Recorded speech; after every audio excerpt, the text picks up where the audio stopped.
예수의 생명을 가졌고 또 예수님의 몸에 심겨진 바 되었고 또 예수의 영, 부활의 영이신 성령을 우리 안에 가짐으로 이제는 우리가 예수님의 성품에 참여한 자가 되었습니다.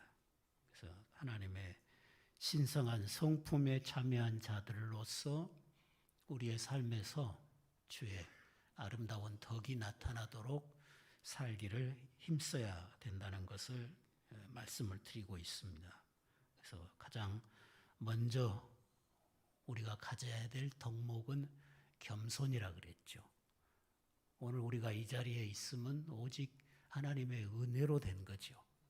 앞으로 우리가 믿음을 지키면서 주의 일을 감당하면서 주의 앞에 서는 날까지 살아가기 위해서는 하나님의 은혜 없이는 불가능합니다.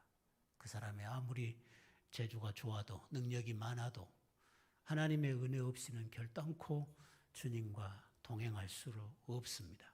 그러므로 겸손해야 됩니다. 겸손히 주의 은혜를 의지하고 교만해지지 말고 내가 내 어떤 능력으로 된 것처럼 교만하지 말고 모든 것이 다 하나님의 은혜였음을 고백하고 철저하게 하나님만 의지하는 은혜만 의지하는 겸손함이 필요한 거죠. 나만 그런 게 아니라 형제도 마찬가지잖아요. 교회 안에 믿음의 형제도 내게 하나님의 은혜가 지금까지 역사에서 이 영광스러운 구원의 반열에 서 있는 것처럼 형제에게도 똑같이 하나님의 그 넘치는 은혜가 역사했기 때문에 그도 구원의 반열에 함께 있는 거죠.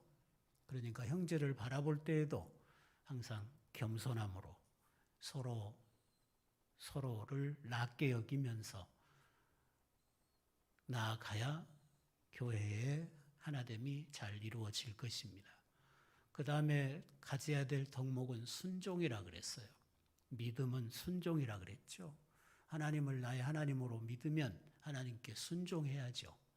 하나님의 말씀이 옳고 하나님의 뜻이 옳고 하나님의 계획이 옳다고 믿으면 하나님의 능력이 나의 능력보다 훨씬 더 이대함을 믿으면 순종해야 됩니다. 순종이 믿음이에요. 순종하지 않는 것은 믿지 않기 때문인 거예요. 그런데 지금 이 세대가 불순종의 시대가 됐어요. 말씀 갖고 안 통합니다. 말씀으로 아무리 고면해봐야 아무 소용없습니다. 끝까지 자기 뜻대로 자기 고집대로 합니다. 지금 이 세대가 그래요. 우리가 진정 거듭난 그리스도인이라면 그러면 안 되죠. 우리가 믿기 전에는 불순종의 영 가운데 마귀의 종으로 살았지만 이제는 순종의 영이신 성령을 받았잖아요.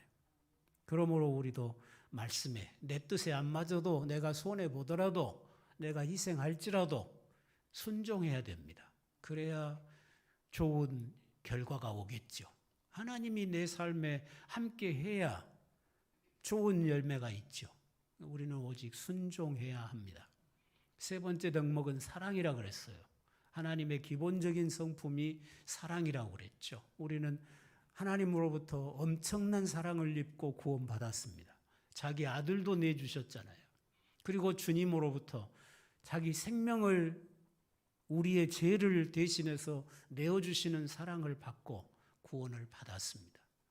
그러므로 우리가 받은 이 사랑을 가지고 주님을 사랑하고 또 주님이 피로 세운 교회를 사랑하고 형제를 사랑해야 합니다. 그게 신성한 성품에 참여한 자들의 모습이죠. 우리가 하나님 앞에 서서 계산할 때 남는 것은 사랑밖에 없습니다. 사랑으로 행한 것, 주님 사랑함으로 행한 것만 남고 그 모든 것은 다 소용없습니다. 절대로 상급이 되지 못합니다. 그러므로 오늘 우리가 행하는 모든 일이 사랑으로 이루어져야 될 것입니다. 예배하는 이 시간, 여러분이 진실로 하나님을 사랑함으로 예배자가 되시기 바랍니다. 여러분이 교회를 봉사할 때 사랑으로 하십시오. 주님을 사랑하는 뜨거운 사랑으로 해야 합니다. 아니면 내 어떤 의로움을 드러내려고, 내 공로를 드러내려고, 내 믿음이 좋다는 걸 드러내려고 여러분이 교회를 봉사한다면 주님 앞에 상 받지 못합니다. 그런 것은 절대로 교회 안에 덕을 세울 수가 없습니다. 여러분 무엇을 하든지 주님을 사랑함으로 하시기를 바랍니다. 오늘 생각하고자 하는 덕목은 오래 참음이죠. 오래 참음으로 옷 입으라고 말씀을 하고 있습니다. 오래 참음. 주님은 우리를 향하여 얼마나 오래 참으셨습니까? 조상 대대로 하나님이 가장 싫어하는 우상을 섬기면서 하나님이 주신 생명과 하나님이 공급해 주신 모든 것을 누리고 이 땅에 살면서도 하나님을 하나님으로 섬기지 않고 내 아버지를 아버지라고 하지 않고 이웃집 아저씨를 아버지라고 하는 사람처럼 하나님을 하나님으로 고백하지 못하고 죽은 사람이 만든 신 앞에 가서 네가 나를 복되게 하는도다 복을 빌고 그렇게 살아왔잖아요. 영원한 하나님의 영광을 영원히 해방하며 살아왔던 거예요. 그 죄값이 영원한 것입니다. 그런데도 하나님은 오래오래 참으시고 그 참으시는 중에 우리에게 복음을 주시고 예수를 믿는 믿음을 선물로 주시고 그 크신 은혜로 구속하셔서 하나님의 자녀를 삼아 주셨잖아요. 우리는 믿음을 가진 이후에도 여전히 넘어지고 실수하고 범죄하고 불순종하고 맡겨주신 사명에 불충성하고 그러죠. 그런데도 주님은 여전히 우리를 향하여 오래 참으시고 우리 안에서 시작하신 그 선한 일을 멈추지 아니하십니다. 말씀을 통해서 역사하시고 성령으로 역사하시고 교회를 통해서 많은 은혜를 공급하시고 우리가 만나는 모든 사건들 우리가 만나는 많은 이웃들을 통해서 하나님은 나를 사랑하시고 나에게 끝없이 은혜를 공급하십니다. 언젠가는 우리가 주의 거룩한 형상으로 완성될 그날을 주님은 꿈꾸면서 오늘 필요한 은혜들을 계속해서 공급하고 있는 것입니다. 그런 하나님의 오래 참으심 때문에 우리가 이 은혜 아래에 있다는 것을 생각하면 우리도 오래 참아야 되겠죠.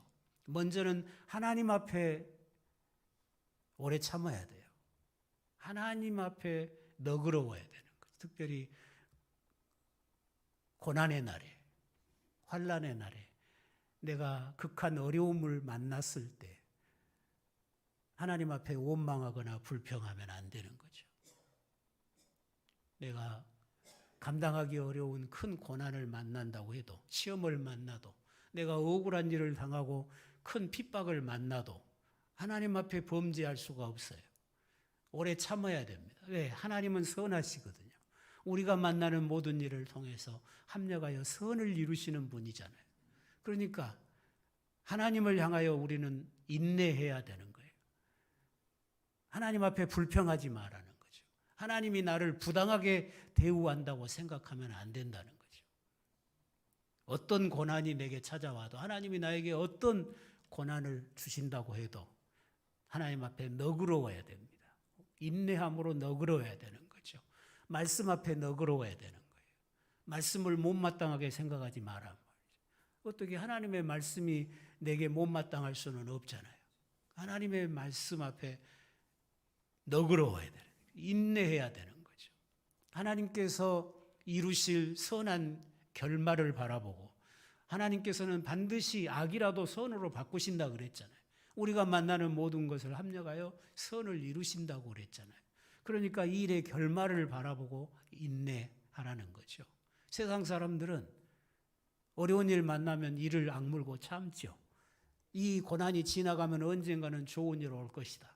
그렇게 생각하고 세상 사람들은 이를 악물고 참습니다. 그런데 우리는 그렇게 참으면 믿음으로 참는 게 아니죠. 지금 내게 고난이 있어도 지금 내게 감당하기 어려운 환난이 있어도 하나님의 선하심을 믿고 참는 거예요. 내가 끝까지 참아도 끝까지 나에게 좋은 일이 안 올 수도 있어요. 사도들을 보십시오. 평생이 고난이었습니다. 순교하는 그날까지 환난이었습니다. 춥고 배고프고 매맞고 감옥 가고 그러다 순교했습니다. 그러면 그들이 하나님을 원망하고 불평하고 넘어졌습니까? 아니죠. 그 주님을 위해 고난당할 수 있음이 그들의 기쁨이었습니다. 주님이 자신들의 믿음을 주님을 위해 고난도 당할 수 있을 수준으로 여겨주신 것을 감사했습니다. 고난당할 수 있는 자로 여겨주신 것을 그들은 기뻐했습니다. 왜? 하나님의 선하심을 믿기 때문에. 우리가 주님 때문에 고난당할 수 있다면, 주님 때문에 배고픈 길을 간다면, 주님 때문에 우리가 욕먹고 조롱당하고 핍박을 받는다면 하늘에서 상이 클 것입니다. 내가 세상의 평안과 세상의 부귀영화와 세상의 칭찬받기 위해서 내가 주님 섬기는 거 아니잖아요. 고난당하면서도 욕먹어가면서도 배고파가면서도 내가 주님 사랑하고 주님을 위해 헌신했으면 내게 있어서 주님이 그만큼 존귀한 거잖아요. 그만큼 나는 더 주님께 영광을 돌린 거죠. 그러니 반드시 상이 더 클 것입니다.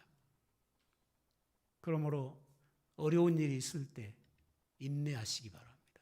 하나님을 향해서 인내하라는 거죠. 그리고 형제에 대해서도 이웃에 대해서도 인내해야 됩니다. 오래 참아줄 수 있어야 되는 거죠. 사랑은 오래 참고 그랬죠. 믿고 기다려주면서 인내할 수 있어야 된다는 거죠. 왜 참아야 되느냐? 주님이 나를 향해서 참아주셨거든요. 주님이 나를 향해서 참아주셨으니까 우리도 형제를 향해서 참아야 된다는 거죠.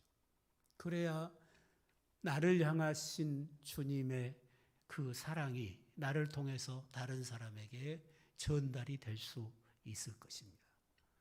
근데 우리는 잘 못 참잖아요. 내가 피해를 입으면 내 명예가 손상이 되거나 자존감이 상처를 입거나 내가 어떤 경제적인 손해를 보면 못 참습니다. 근데 우리의 신앙이라는 게, 또 우리의 인격이라는 게 평안하고 좋을 때 드러나지기보다는 힘들고 어려울 때, 내가 참지 못하고 화내고 함부로 말하고 할 때 바닥까지 드러나잖아요.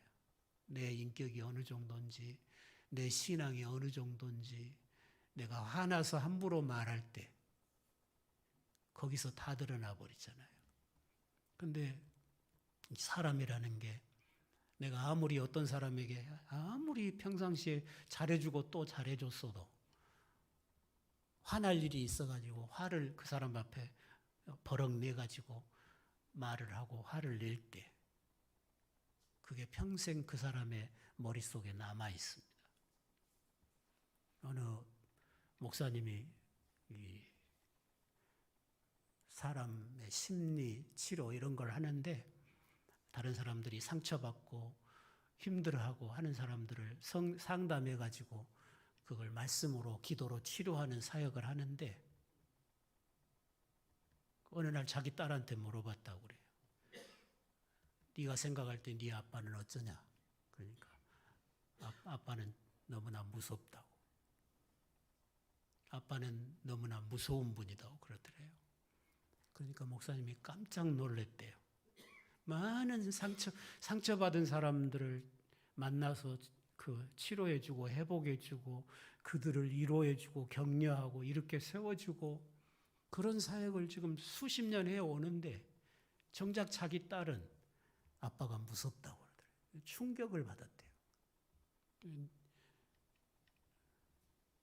자기는 지금 딸에게 최선을 다해서 친절한 아빠고 좋은 아빠로 그렇게 지금까지 살아왔는데 딸이 그렇게 말하는 거예요.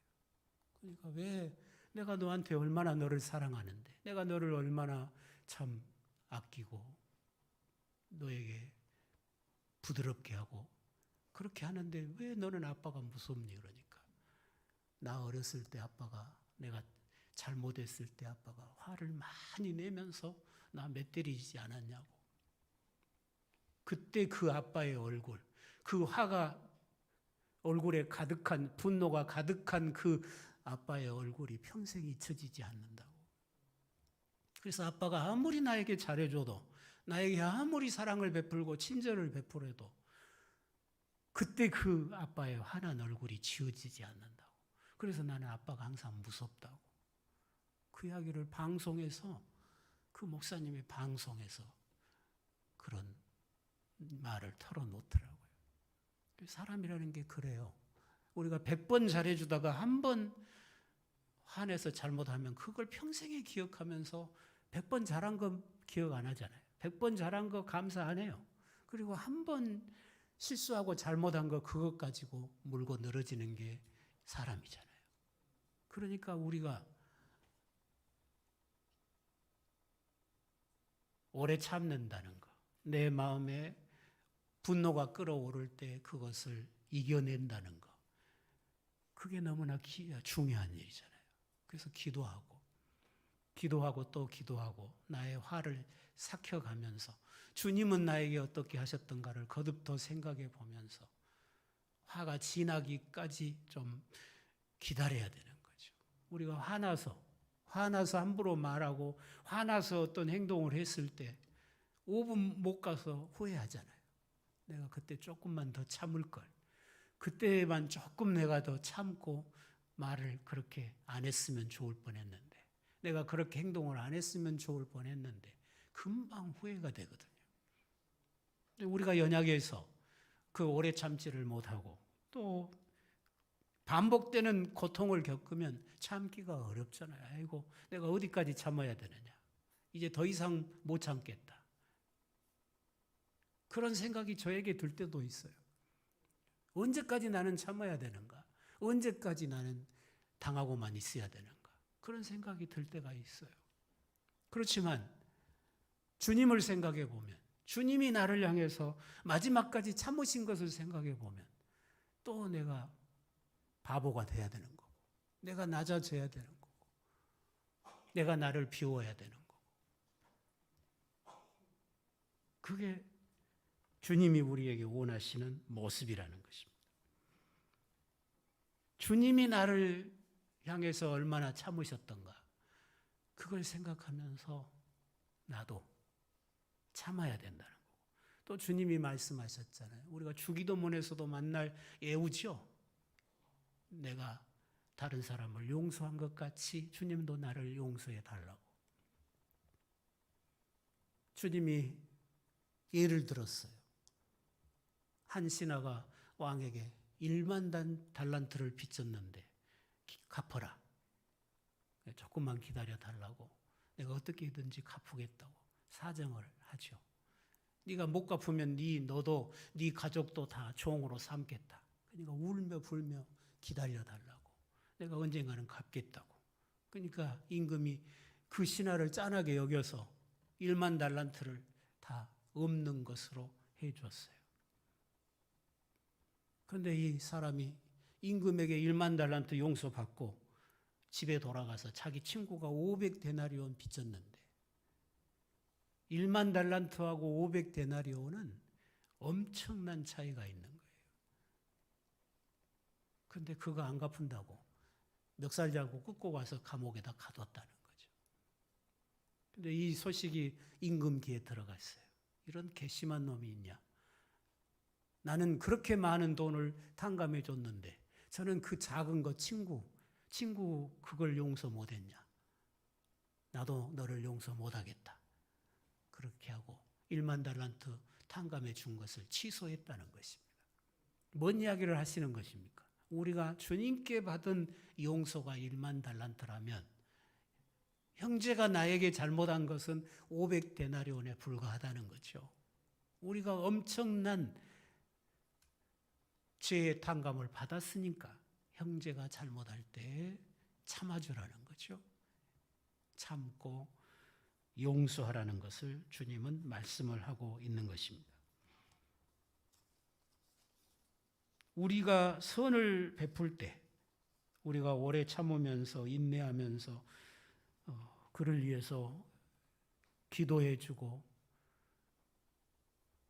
그가 주님 앞에 바르게 서기를 축복해주고 할 때 주님이 일하시면, 그가 주의 백성이라면, 그가 택함받은 주의 백성이라면 주님이 일하실 것입니다. 그를 회개케 하시겠죠? 그가 주께로 회개하고 돌아오게 하실 것입니다. 그 하나님이 일하실 기회를 우리가 드려야 되지 않겠어요? 그래서 오래 참는 것입니다. 그러나 우리가 오래 참고 축복해주고 기다렸는데도 그가 끝내 회개하지 않는다면 그건 택한 백성이 아닌 거죠. 그는 구원의 기회를 영영 잃게 되는 거죠. 회개할 기회를 얻지 못하면 그는 멸망의 자식이라 하나님의 심판이 그에게 임할 것입니다. 그러니까 네가 원수 갚으려고 하지 말고 너는 그를 축복만 해줘라. 그러면 내가 그 머리에 숯불을 쌓아놓았다가 회개하면 용서하고 회개하지 아니하면 그 숯불을 그에게 쏟아 부어서 그를 내가 심판할 테니까 심판하는 일은 나에게 맡겨라. 그리고 너는 그를 축복만 해줘라. 악한 사람을 그 악을 계속하라고 잘되라고 축복하란 말은 아니에요. 그 사람이 하나님 앞에 자기 죄를 깨닫고 정말로 처절하게 하나님 앞에 회개하고 하나님 앞에 돌아와 구원을 받도록 축복을 해줘야지. 악한 사람 잘되라고 축복하면 그 사람 악을 더 저지를 거 아니에요? 악한 사람이 평안하면 더 교만해져서 더 악을 행합니다. 그런 축복하지 말고 정말 하나님의 불쌍히 여기심이 그에게 함께해서 자기 죄를 깨닫고 자기의 악을 더 이상 쌓지 않고 그 악함을 회개하고 하나님 앞에 돌아오기를 기도해 줘야 되겠죠. 그게 진짜 축복 아니에요? 그런 축복을 악한 사람에게 해주란 말이지. 악한 사람이 평안하고 악한 사람이 건강하고 악한 사람이 형통하라고 축복해 주면 되겠어요? 그 사람은 더 교만해져서 양심의 가책도 없이 악을 행하게 될 것입니다. 악한 자가 자기 악을 깨닫고 하나님 앞에 회개하고 돌아오기를 기도해 주는 우리가 되어야 될 것입니다. 그럼 하나님께 맡긴 거잖아요. 그 사람의 악행을 하나님의 손에 맡겨놓고 하나님이 일하시도록 그를 회개시키든지 우리는 회개시킬 능력 없잖아요. 그를 회개케 하시든지 그를 심판해서 하나님의 의로우심을 드러내시든지 하나님이 하실 일이잖아요. 하나님의 손에 맡기고 우리는 오래 참고 기다리라는 거죠. 그러면 반드시 둘 중 하나가 되겠죠. 회개하고 돌아오든지 아니면 하나님의 심판이 긍휼없는 심판이 임해서 멸망을 당하든지 둘 중 하나입니다. 중간은 없어요. 중간은 절대로 없습니다. 구원과 심판 둘만 있습니다. 하나님이 일하실 결말을 기다리라는 거죠. 야고보서에서는 농사에다가 비유를 들었잖아요. 농부가 인내로서 씨를 뿌려놓고 인내로서 추수 때까지 기다리잖아요. 더운 여름 내내 약치고 김매고 물대고 하면서 가을 추수 때까지 인내하며 기다리죠. 너희들도 그렇게 인내하면서 기다리라. 하나님이 이루실 일의 결말을 바라보고 기다려라. 오늘 씨 뿌려놓고 내일 거둔다고 놔들고 비로 간 사람 없잖아요. 하나님이 일하실 시간이 필요한 거예요. 내가 뿌린 씨가 싹이 나고 자라서 꽃피고 열매 맺기까지 하나님의 일하실 시간이 있는 거예요. 악한 자에 대해서도 마찬가지죠. 하나님이 그 악한 자로 하여금 더 마음이 강팍해져서 바로 임금은 하나님이 더 강팍해 있다고 그랬잖아요. 더 강팍해져서 그 사람의 강팍함을 배경으로 하나님의 영광을 더 드러내시든지 아니면 그를 거꾸로 때려서 하나님 앞에 처절한 회개를 하고 새 사람이 되게 하시든지 하나님이 둘 중에 하나를 하실 거라. 그러므로 우리는 하나님께 맡기고 오래 참고 네가 복수하려고 하지 말고 네가 갚으려고 하지 말고 오래 참고 기다리라고 성경은 말씀을 하고 있는 것입니다. 믿음이 연약한 형제에 대해서도 왜 너는 믿음이 그 정도밖에 안 되냐? 그렇게 우리가 비판하고 판단하기보다는 참고 기다려주라는 거죠. 주님께서 일하실 거고 주님이 어떤 방법으로든지 일하셔서 그 믿음을 성장시켜 가실 거잖아요.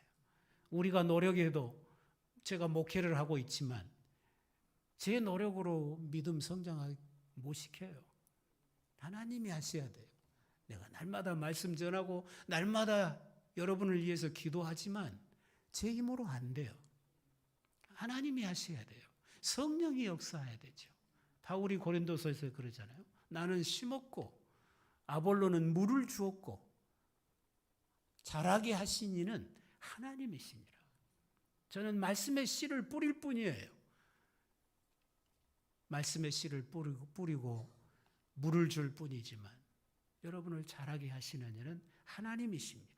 그러니까 하나님이 하시는 일을 기대하면서 기다려주는, 오래 참고 기다려줄 수 있는 그런 덕목이 하나님의 신성에 참여한 우리 그리스도인들이 가져야 될 귀중한 성품이라는 것입니다.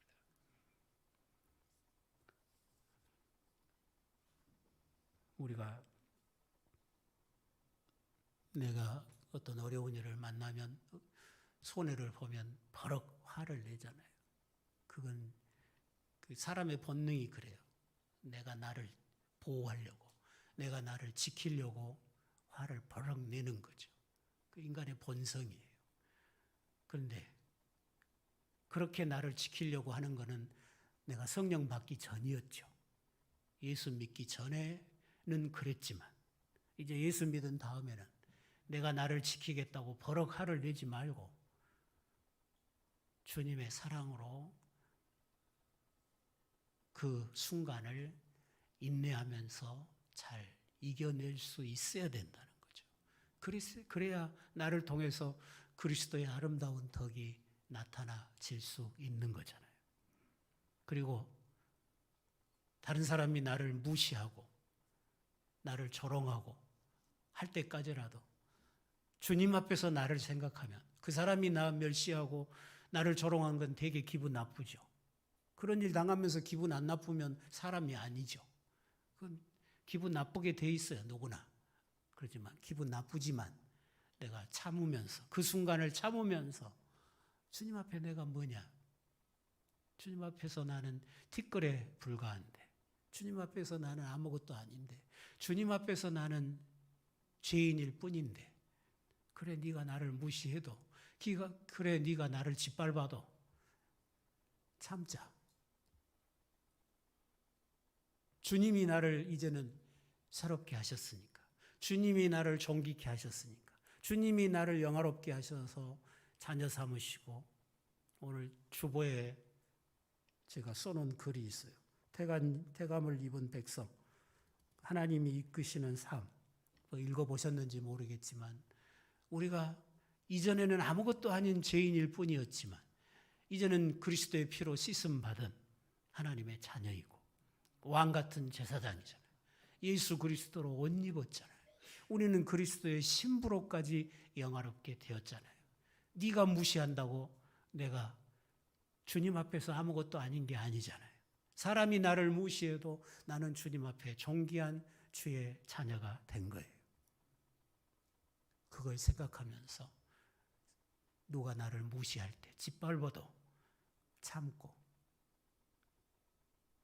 주님이 나를 바라보시는 그 시선으로 나 자신을 바라볼 수 있는 그런 믿음에 이르시기를 바랍니다.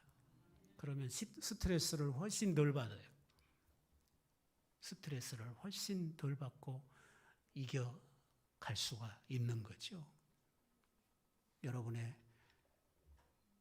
믿음이 오래 참을 수 있는 믿음, 내가 피해를 당할 때, 내가 억울한 일을 만났을 때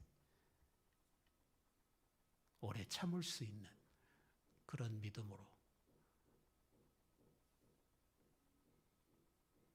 다른 사람과의 관계에서 평강을 이루어가기를 힘쓰는 그런 저와 여러분이 되어야 될 것입니다. 기도하시겠습니다.